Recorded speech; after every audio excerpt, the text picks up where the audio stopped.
성도 여러분, 안녕히 주무셨습니까? 좋은 아침이 또 시작됐습니다. 한 주가 말씀과 또 기도로, 찬양으로 시작된다는 것은 얼마나 우리에게 주신 하나님의 큰 특권인지 모르겠습니다. 이 새벽을 깨워서 하나님의 성전에 계신 분들, 또 각 가정에서 말씀을 기울이시고 함께 예배에 참여하시는 우리 사랑하는 성도님들 모두를 진심으로 환영합니다. 자, 오랜만에 우리가 다시 각 시대 대쟁투로 돌아왔습니다. 우리는 계속해서 지금 7장을 공부하고 있습니다. 개혁의 큰 별이 나타났다 그랬는데요. 여러분, 개혁의 큰 별이 누구지요? 종교개혁의 가장 큰 별? 마틴 루터입니다. 이 마틴 루터에 대하여 우리는 상당한 많은 지면을 할애한 영감의 글을 상고하고 있습니다. 좀 시간이 지났기 때문에 말씀을 읽고 이제까지 공부한 걸 간단히 복습을 하고 계속해서 말씀 상고하겠습니다. 먼저 하나님의 성경 말씀 시편 119편 105절 함께 읽겠습니다.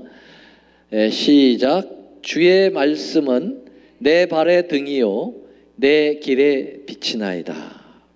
어두운 터널을 지금 지나가고 있는 거죠. 왜냐하면 중세 암흑기가 있기 때문이죠. 거기에 가장 어둠에 필요한 것은 밝은 빛이죠. 그래서 성경의 빛을 환히 밝히며 개혁의 길을 이끌었던 가장 주역적 인물이 마틴 루터라고 얘기했습니다. 마틴 루터는 1483년에 태어나서 1546년에 이제 죽기까지 그는 최선을 다하여 하나님의 말씀을 증거하는 일에 앞장을 섰죠. 어린 시절은 광부의 아들로 태어났고 아버지의 강한 교육열로 인해서 법률가가 되기로 희망했지만 그는 18세에 에르푸르트 대학에 입학을 했고 거기서 성경을 만나지요. 도서관에서 성경을 만나고 그리고 수도원으로 들어가서 수도원에서 스타우피치라고 하는 그러한 멘토를 만나게 되는데요. 그가 이 멘토를 만나기 전까지 얼마나 그 수도에 열을 올렸던지 그가 고행과 또 계속해서 자기의 극복을 자기 스스로 구원을 만들어내려고 고생하다가 그가 이런 말까지 했다고 그랬죠. 나는 반드시 고행의 결과로 조금만 더 계속했다면 죽고 말았을 것이다. 그만큼 열의를 냈습니다. 그러나 마음에 평안이 없었고요. 그래서 거기에 수도 원장이었던 요한 스타피우치라고 하는 이분을 만나서 마음의 평안을 얻기 위하여 그리스도를 의지해야 된다라고 하는 것. 그래서 그리고 성경에 대한 밝은 이해를 받게 되었습니다. 그래서 그가 성경으로 더욱더 이제 매진하게 되는데요. 결국은 그를 대학 교수로 부르게 되었죠. 그때 그래서 비텐베르크라고 하는 대학의 신학 교수가 되었고요. 그 신학 교수로 재직하면서 그는 성경을 학생들에게 가르치면서 학생들이 상당한 그 반향을 일으켰다. 그렇게 볼 수가 있겠습니다. 이제까지 성경을 이렇게 직접 강해하는 그러한 교수들이 없었어요. 신학대학이면서도 말이죠. 그런데 루터가 그런 일을 하게 되니까 많은 학생들이 이 강의에 대하여 열의를 내었죠.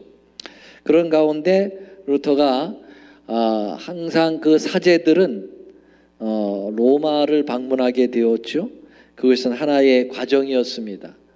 그래서 로마 성지를 순례하는 그러한 순례를 하게 되었는데 로마에 가서 그는 희망을 얻기보다는 실망에 넘쳤다고 그랬어요. 왜 그랬다고 그랬습니까? 그 로마에 있는 그 교황청과 또 감독과 주교들, 추기경들의 그러한 타락상을 직접 눈으로 보게 된 거죠. 그들의 화려함, 그들이 술 취하고 또 쾌락에 빠져 있고 그리고 물질에 너무 치우쳐 있었던 그들의 모습이 루터를 실망하게 만들었습니다. 그래서 루터는 이야기하죠. 지옥이 세워진다면 아마 로마에 세워졌을 거다. 그렇게 얘기할 만큼이에요. 빌라도의 계단을 그는 무릎으로 하나의 과정이니까 기어오르다가 그가 거기서 크게 깨달음을 받죠. 로마서 1장 17절의 말씀이 그 뇌리를 때립니다. 의인은 오직 믿음으로 살리라. 그러면서 무릎으로 고행하며 이 빌라도 계단을 오르게 되면은 구원에 가깝다라고 하는 그 속설에 완전 창피를 당해요. 창피함을 느낍니다. 그래서 벌떡 그는 이 빌라도 계단 중간에서 일어나서 다시 급히 독일 위텐베르크로 돌아옵니다. 그가 돌아와서 더더욱 성경 지상주의로 전향하게 됩니다. 오직 성경으로 돌아가게 되니까 서서히 로마 교황권과 마찰을 일으키게 되고 그러면서 교황권의 잘못들을 지적해 나가기 시작을 하게 되죠. 그러면서 심한 마찰로 인해서 서서히 핍박이 이제 다가오고 있는 상황이었습니다. 그리고 개혁의 그러한 성향으로 돌아서게 되고 그는 사제였고 캐토릭 신학대학의 교수였긴 했지만은 법안권에 대한 교황권에 대한 반발의 모습이 역력하게 드러나기 시작을 했습니다. 그러다가 로마 교황권은 커다란 로마의 성당을 짓죠. 그 성당은 베드로 대성당을 짓게 됩니다. 그 성당은 너무나도 커서 엄청난 자금이 필요했고 또 수십 년 동안 성전을 지어도 그 성당이 완성되지 않고 있었습니다. 그래서 돈도 모자르고 그래서 교황권에서는 기발한 아이디어를 만들어냈는데 그것은 성경에도 없는 면죄부를 판매하는 것입니다. 하늘나라를 돈 주고 갈 수 있다. 돈을 내면 갈 수 있다. 그리고 당신들의 부모들을 또 선조들, 조상들을 연옥에서 천국으로 보내기 위하여서는 이 면죄권을 사면은 하나님께서는 그 돈을 받으시고 그 영혼을 연옥에서 천국으로 보내준다라고 하는 기만적인 그러한 면죄부 판매가 시작이 됐습니다. 그래서 그 면죄부를 팔기 위하여 이 독일까지 테첼이라고 하는 신부가 왔고요. 그래서 그 많은 평신도들은 성경을 읽지 못했기 때문에 캐토릭의 이러한 주장을 모두 다 믿었습니다. 그래서 그 불쌍하고 가난한 평신도들이 돈을 내고 천국의 티켓을 사는 열의를 낸 거죠. 이것을 본 마틴 루터는 분노하게 되었습니다. 하나님의 말씀도 없는 미신과 같은 타락한 그들의 그 행태가 자기 눈앞에서 벌어지고 자기가 가리키고 있는 학생들 또 자기가 지도하고 있는 교회의 성도들에게 그 일을 이루어지게 되는 것을 볼 때 그는 참을 수가 없었습니다. 그래서 결국은 어디로 갑니까? 여기 보면은 이 사람이 테첼 신부고요.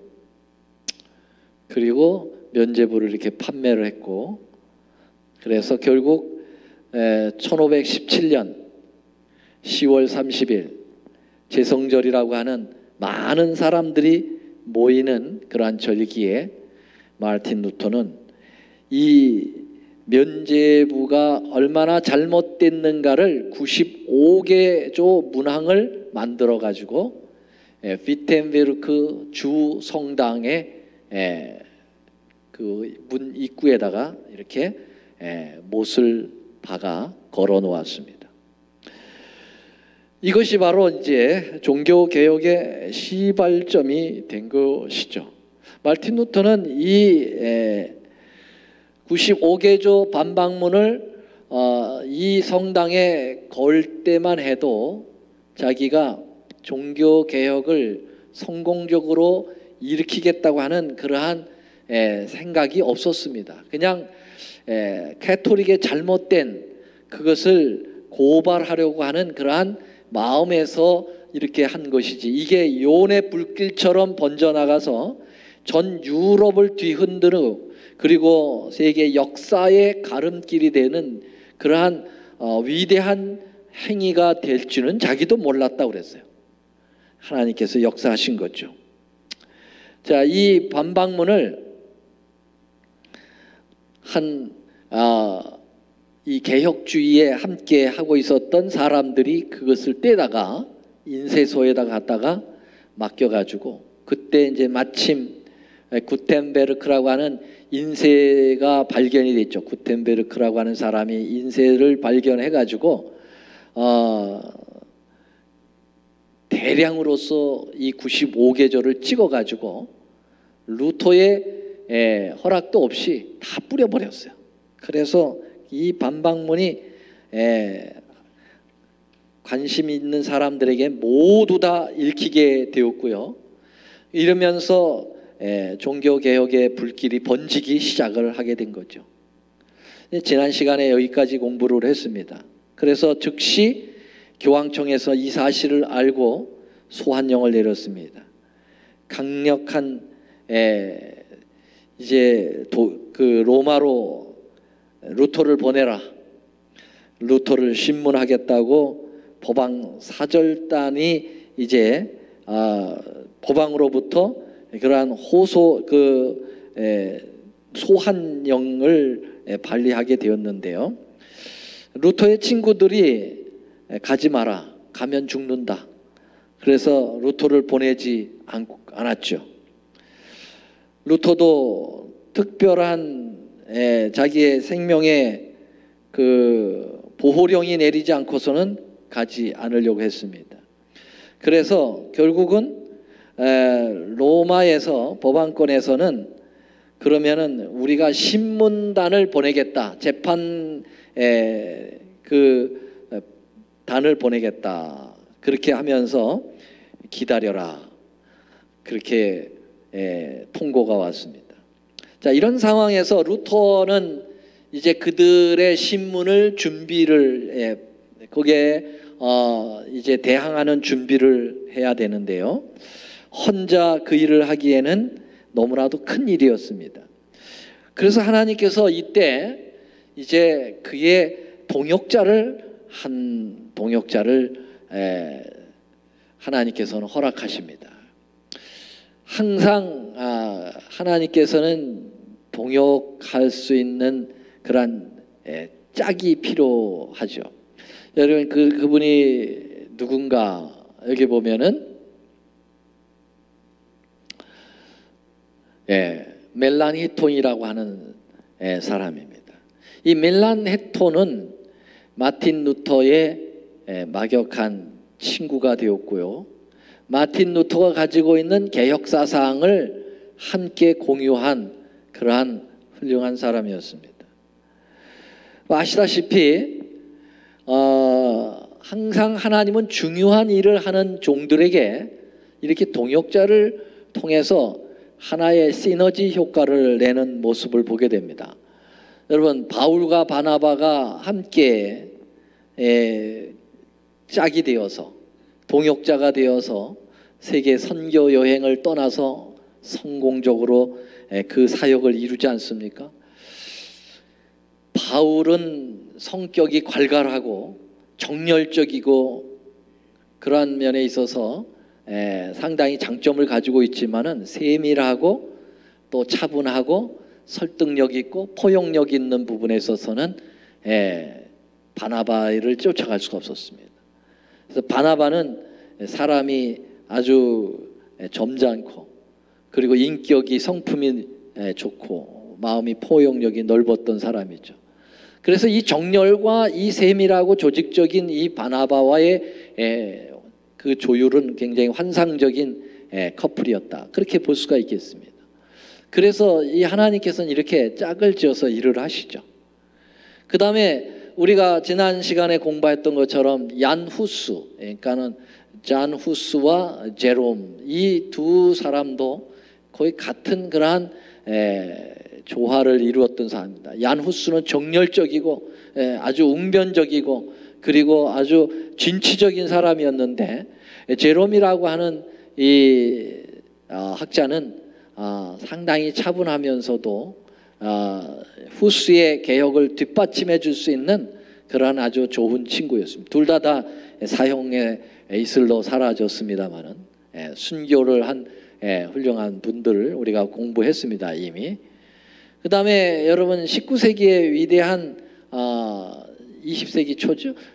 위대한 그 선교의 대가였던 이 D.L. 무디, 우리 교파는 아닙니다만은 그러나 아주 시카고를 중심 무대로 해가지고 대단한 부흥의 역사를 일으키며 전도 부흥회를 일으켰던 부흥사 D.L. 무디가 있었던 것은 생키라고 하는 동역자가 있었습니다. 이 생키는 상당히 음악의 조예가 깊었고 거대한 그러한 부흥 집회를 할 때 말씀이 선포되기 전에 백성들의 마음을 찬양으로 이끌어서 마음을 활짝 열어놓는 일에 대단한 음악가였습니다. 그래서 D.L. 무디와 생키는 이렇게 함께 짝을 이루어서 그 역사를 이루었습니다. 이렇게 하나님은 중요한 일들을 할 때마다 동역자를 항상 주시죠. 그래서 이 마르틴 루터와 멜랑히토는 환상의 커플이었습니다.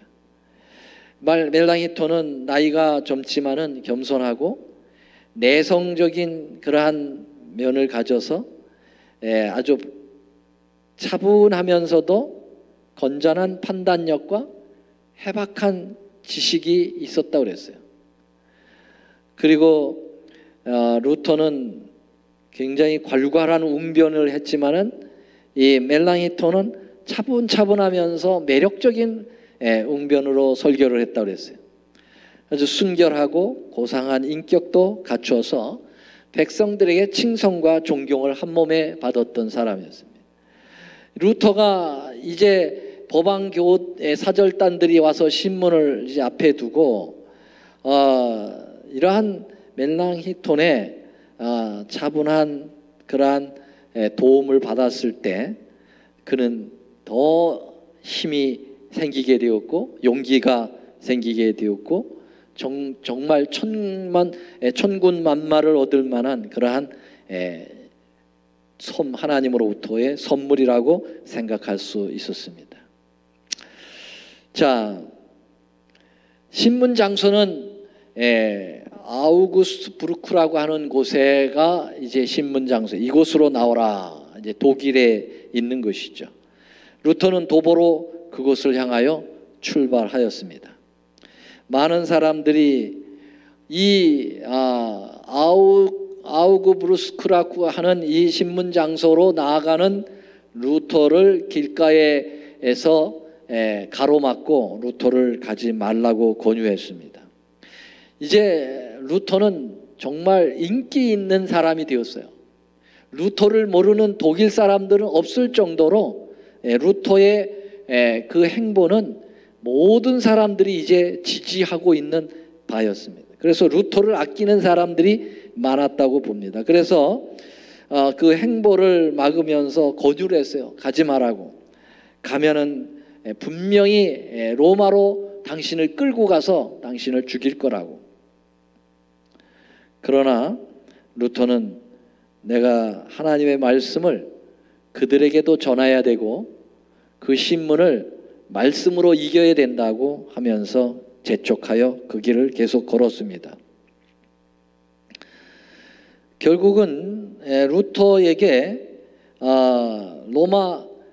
신성 로마 황제는 통행권을 안전을 지켜주는 그러한 통행권을 주게 되어서 루터가 더 안전한 가운데 신문을 받도록 해 주었습니다. 바로 이 법왕사절단에 이제 만난 루터는 이게 이제 현대 아우구스부르스크라고 하는 지역이고요. 요거는 이제 과거의 모습을 보여주는 것인데요. 이곳에서 첫 번째 신문을 받게 된 것이죠. 루터는 여기에서 법왕사절단로부터 네가 주장하고 있는 개혁의 모든 언급을 다 취소하라. 그리고 네가 저술한 책들을 모두 다 부정하라. 그렇게 철회를 강요받았습니다. 그때 루터는 이야기합니다. 자기의 주장이 성경에서 나온 것이므로 진리를 부인할 수 없다고 단호하게 언명하였습니다. 루터의 이론에 대답할 수 없게 된 법왕의 사절단은 비난과 욕설과 책망을 쏟아 놓음으로 위압하고 교부들의 말과 전설을 여기저기서 인용하여 늘어놓음으로써 루터에게 더 이상 말할 기회를 주지 아니하였다. 그런 상태로 회의를 계속하며 결국 헛수고만 하게 될 것을 안 루터는 드디어 그 답변을 문서로서 제출하라는 마지못한 허락을 받아냈다. 말이 안 되는 거예요. 서로 말이 안 돼요.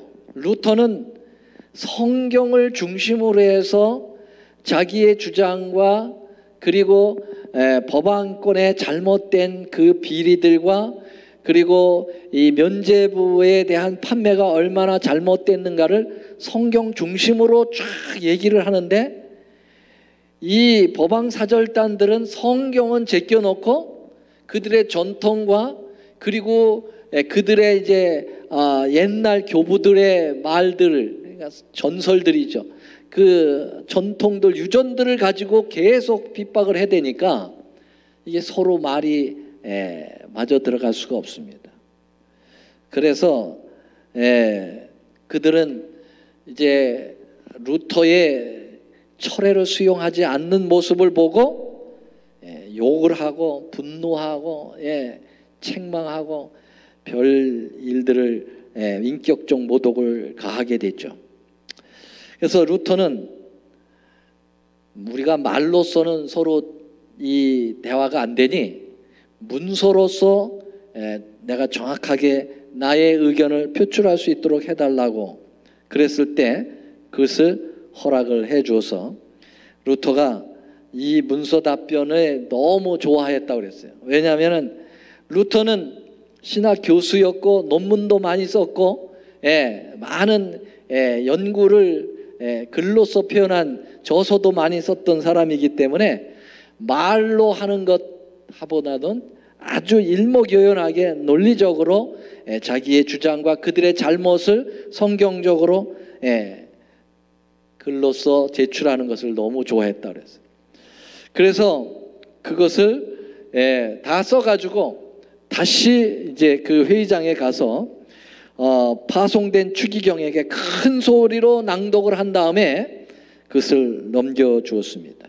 그러자 이 추기경은 아주 불경하기 짝이 없다라고 말하면서 이러한 인용구는 이것은 우리 교회가 원하지 않는 거다 하면서 받아들이지 않고 계속해서 네가 그것을 취소하지 않으면 너를 로마로 보내겠다라고 협박했습니다. 또한 어떠한 경우든지 너를 돕는 자는 누구를 막론하고 이 교회에서 쫓아내겠다. 그러면서 루터뿐만 아니라 루터에게 함께 동조하는 개혁주의자의 모든 사람들을 다 이단으로 몰겠다고 아주 엄포를 놓았습니다. 그리고서는 마지막으로 추기경이 이런 얘기를 했어요. 분노한 음조로 취소하라. 그러하지 아니하면 다시 이곳에 돌아오지 말라. 그렇게 말을 했어요. 이 말은 루터에게 빨리 그 자리를 피할 수 있는 단서가 되었어요. 처음에는 네가 취소하지 않으면 로마로 끌고 가겠다 이렇게 얘기했는데 그 말을 계속 할 수가 없었겠죠. 왜 그랬습니까? 지금 독일에는 이 사람들은 이태리에서 온 사람이고 독일에서는 루터의 개혁주의에 찬성하는 사람들의 민중의 그러한 대단한 열의와 호응을 받고 있었거든요. 심지어는 독일의 황제가 이 루터의 신변을 보호하는 통행권까지 준 상태이거든요. 아무리 살기등등한 로마 교황권이라 하더라도 이 다른 나라에 와가지고 그 사람을 끌고 강제로 갈 수는 없는 거죠. 그런 상황에서 다시는 내 앞에 나타나지 마라. 그때 좋다 얼른 해서 루터는 지체하지 않고 친구들과 함께 즉시 그것을 퇴장함으로써 취소할 의사가 전혀 없다는 것을 분명히 나타냈고, 그리고서는 바로 그 회의장을 빠져가지고 나와서 친구들과 함께 즉시 그 아우구스부르크를 떠나게 되는 것이죠. 이 법왕도들은 얼마만큼 루터가 그곳에 머물 줄을 알았어요. 그래서 자객을 보낸다든지 몰래, 공식적으로는 어려우니까 몰래 루터의 신변을 해하려고 계획을 했던 것으로 알려집니다. 그러나 그들이 이미 루터가 이 지역을 떠났다고 하는 소식을 들었을 때는 루터는 벌써 그 도시를 멀리 떨어져 나가고 있었던 상황이었죠. 결국은 그들은 실패로 그 신문을 끝내고 돌아갈 수밖에 없었던 것입니다. 자, 루터는 이제 그러한 1차 신문을 받고 난 다음에는 더더욱 더 열심히 개혁 사업에 앞장을 서게 되었습니다. 여러분, 이 개혁 사업의 성공을 이룰 수 있었던 것 중에 하나는요, 그것은 무엇이냐면은 민중들의 호응은 사실은 약합니다. 왜냐하면은 그 중에는 캐토릭의 그러한 그 권위를 아직도 인정하는 사람들이 많이 있었기 때문에 전적으로 지지를 받기가 어렵습니다. 그래서 힘이 있는 행정가들의 도움을 받아야 되겠는데요. 그 힘 있는 행정가 중에 작센이라고 하는 그 지역이 바로 작센이라는 지역인데, 이 위텐베르크 신학 교수로 있었던, 대학의 교수가 있었던 그 대학의 지역이 작센이라는 곳인데, 그 작센의 성주와 같이 말이죠. 한마디로 얘기하면은 오늘날 얘기하면 주지사급 정도가 되겠죠. 그 주지사의 그런 거버너의 역할을 하고 있는 사람들을 선후라고 얘기를 했고요. 그것을 우리의 상식으로는 제후다, 성주다 이렇게 좀 볼 수가 있겠습니다. 거기에 프레드릭이라고 하는 성주가 있었습니다. 이 사람의 여기 요한 프레드리후, 여기 지금 사진에 보여주고 있는데요. 이 사람은 상당한 종교개혁에 큰 역할을 했던 사람입니다. 이 사람은 왕권의 만큼의 권위는 없었어도 그 버금갈 만큼의 강력한 권한을 가지고 있었던, 영향력을 가지고 있었던 든든한 사람인데요. 이 선후 프레드리후가 루터를 인정했다는 것이죠. 루터의 개혁 사업에 함께 옹호자로서 서게 되었다고 하는 것입니다. 이 법왕사절단이 돌아가서 편지로 이 이 요한 프리드리후 이 거버너에게 편지로서 루터를 로마로 송환하라 라고 압박을 가했습니다. 그래서 이 프레드리후가 이제 마음의 결정에 따라서 루터를 잡아가지고 로마로 보낼 수도 있고 그거를 거절할 수도 있었습니다. 그만큼 로마의 법왕권에 거절할 만큼의 권세를 가지고 있었던 거죠. 그런데 이 프레드리후가 이런 말을 합니다. 다시 온 편지의 답장을 이렇게 썼습니다. 귀하는 아우구스부르크에서 마틴 박사와 회견하였으므로 만족하였음에 틀림이 없을 것입니다. 우리는 귀하가 그의 오류를 확식시켜 주지 않고 신앙을 취소하게 하고자 노력했을 것이로는 생각하지 않습니다. 나는 아직 마틴 박사의 교리가 불경하고 비그리스도인적이며 이단적이라고 말해주는 이 나라의 학자들을 만나지 못했습니다. 내가 루터를 잡아가지고 로마로 보낼 이유가 없다. 왜냐? 당신들이 와가지고 루터를 직접 신문하지 않았느냐? 그러면 신문을 했으면 끌고 갈 만한 그러한 이유를 루터를 통해서 당신들이 설득을 했고 그래서 굴복을 시켰으면 되지 않았겠나?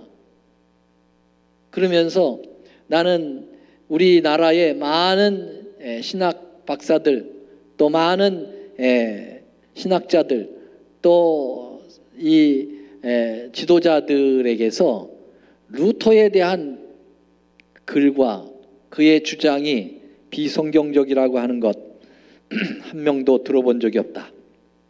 그래서 이 나라에서 추방을 한다고 하는 것을 거절했습니다.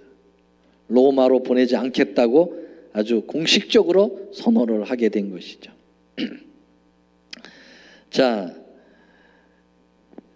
이러한 상황에서 루터는 얼마나 힘이 됐겠어요.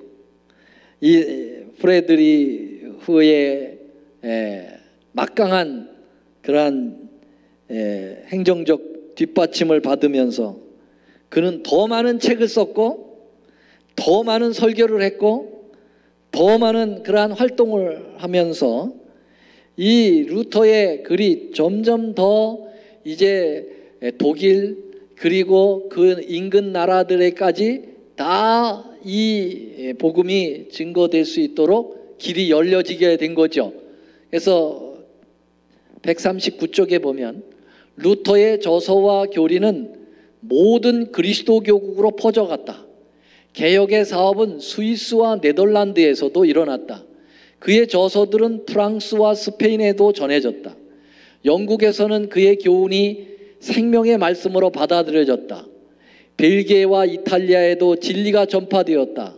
수만 명의 사람들이 죽은 듯한 혼수 상태에서 깨어나서 신앙생활의 희망과 기쁨을 누리고 있었다. 여러분, 저는 이 생각을 하면서 좋은 코로나 바이러스 같은 생각이 들어요. 루터가 좋은 코로나 바이러스예요.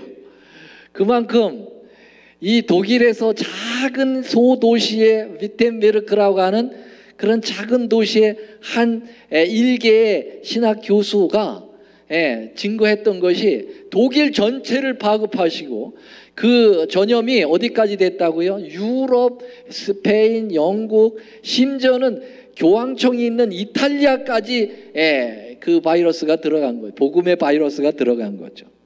야, 이렇게 되니까 유럽이 들썩거리기 시작한 거죠. 이 루터의 개혁주의가 말이죠. 그래서 루터는 법안권에 이제 더 큰 미움을 사게 되었고 법안권은 더 이상 루터를 대한 살려둘 수가 없어요. 살려뒀다가는 이 교회 자체가 근간이 흔들리고 있기 때문에 이제는 법안권 자체에서도 뭔가 분명한 선을 그을 때가 됐다고 생각을 하고요. 또 어떤 사람은 완전히 법왕당에 아주 맹종하는 그런 열정파가 루터를 암살하기 위해서 권총을 옆에 가지고 감추고 이 루터를 만났다고 그랬어요. 그래서 여차하면 쏴 죽이려고 그랬어요. 그러면서 이 개혁자에게 가서 어찌하여 그대는 혼자 다니냐라고 물었어요. 그때 루터는 나는 혼자가 아니다. 나는 하나님의 보호 아래에 있다. 그분은 나의 힘이요 방패시다. 사람이 내게 어찌하겠느냐 라고 이야기했을 때 이 수상한 자는 얼굴빛이 창백하게 되어가지고 하늘의 천사들 앞에서 피하듯이 도망쳐 버렸다고 각시대 재증처에 나와 있어요. 여러분, 암살자도 이 루터의 얼굴을 보고 감히 총을 쏘지 못할 정도로 하나님의 보호를 받았다. 대단한 거죠. 그래서 결국은 루터는 이제 또 한 번의 송환령을 당하게 됩니다. 그 송환령은 보름스라고 하는 곳에서 루터를 이제는 더 큰 사절단으로 이 보름스로 송환해서 여기에서 단판을 짓도록 하는 법안권의 대단한 의욕을 가지고 루터를 신문하는 그러한 일을 선언하게 되었고 루터에게 송환장을 보냈습니다. 여기에 루터가 이렇게 대항했습니다. 루터는 자기에게 엄습해오고 있는 폭풍을 알지 못한 것이 아니었다. 그러나 그는 굳게 서서 자기를 지탱해주고 방패 역할을 해주실 그리스도를 신뢰하였다. 순교자의 믿음과 용기로서 그는 다음과 같이 기록하였다. 이제 어떠한 일이 일어날지 나는 알지 못하며 구태여 알려고도 하지 않는다. 강풍이 몰아치려면 쳐보라. 나는 두려워하지 않는다. 하나의 나무잎도 우리 아버지의 허락 없이는 떨어지지 않는다. 하물며 그분의 종된 우리를 하나님께 보호해 주시지 않을 것인가. 그러면서 이제 이 보름스로 가겠다고 그는 선언을 하게 되고요. 그래서 다음 시간에는 이제 이 보름스의 그 유명한 역사적인 이 보름스 신문 그 회의를 우리가 살펴보면서 그것에서 루터의 그 위대함을 다시 한번 우리가 보는 시간을 갖도록 하겠습니다. 오늘은 여기까지 우리가 좀 살펴보겠습니다. 감사합니다. 하늘에 계시는 사랑의 아버지, 한 시대의 한 인물로 루터를 하나님께서 부르셨고 그가 정말 미미한 존재였지만 하나님께서 쓰실 때는 전 세계를 움직이는 커다란 인물로 사용하셨습니다. 아버지요, 저희도 특별히 남은 물이라고 생각하는 저희들이 이 세계적으로 볼 때 정말 미미한 존재들이고 작은 수입니다. 그러나 하나님께서 이 마지막 종교개혁의 완료를 위하여 이 교회를 들어 쓰시게 될 때에는 주님의 능력으로 전 세계를 움직일 수 있는 위대한 개혁 하나님의 참된 종들이 될 수 있음을 오늘 배우게 되었습니다. 루터가 다 이루지 못한 종교개혁의 완료를 이 남은 교회에다가 주셨사오니 저희들이 이 사업을 성취시키는 일에 주님의 도구가 되도록 도와주시고 오직 말씀으로 오직 은혜로 오직 하나님의 거룩한 사랑으로 정진해 나갔던 루터의 모습을 우리의 삶 속에서 보일 수 있도록 도와주시옵소서. 또 한 주를 또 살아가려고 합니다. 우리 하나님의 은혜와 사랑과 능력으로 승리하며 살도록 주님 축복해 주시옵소서. 예수님의 이름으로 간절히 기도드리옵나이다. 아멘.